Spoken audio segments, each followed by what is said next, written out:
Hindi pinansin ng tatlong reconnaissance ship ng Chinese Navy ang ibinigay na warning ng Philippine Navy monitoring station matapos mamataan ng mga ito sa may kanlurang bahagi ng karagatan ng Antique sa Panay Island. Isang linggo na ang nakakalipas. Ito ang kinumpirma ni Western Mindanao Command Chief Lieutenant General Antonio Navarrete na nadismaya sa hindi pag-abiso ng China na may barko silang dadaan muli sa karagatan ng Pilipinas.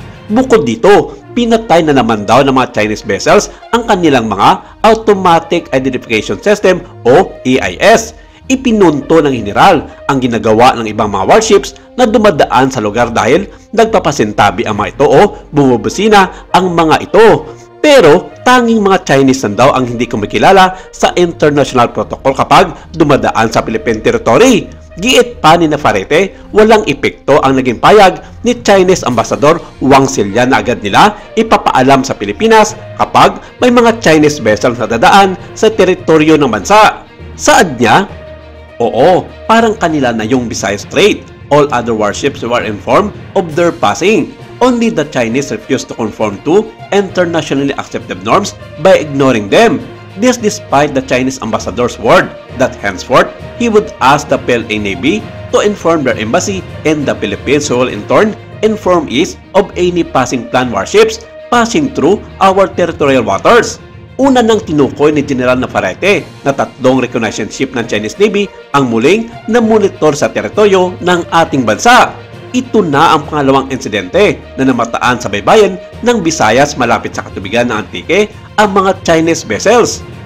Una noong Hulyo at pangalawa nitong buwan ng Pebrero. Dagdag pa ni Navarrete, bukod sa armado ang reconnaissance ship ng Chinese Navy, may added capability din ito para i-monitor kung ano ang mga aktibidad na nagaganap sa loob ng maritime domain. Samantala, biglang tinanggal ni Pangulong Donald Trump si Air Force General Brown Jr. bilang chairman ng Joint Chiefs of Staff noong Biyernes. Inalis sa pwesto ang isang history-making fighter pilot at respetadong opisyal bilang bahagi ng kampanya na pinangunahan ng kanyang Defense Secretary upang alisin sa militar ang mga lider na sumusuporta sa diversity at equity sa hanay ng mga sundalo.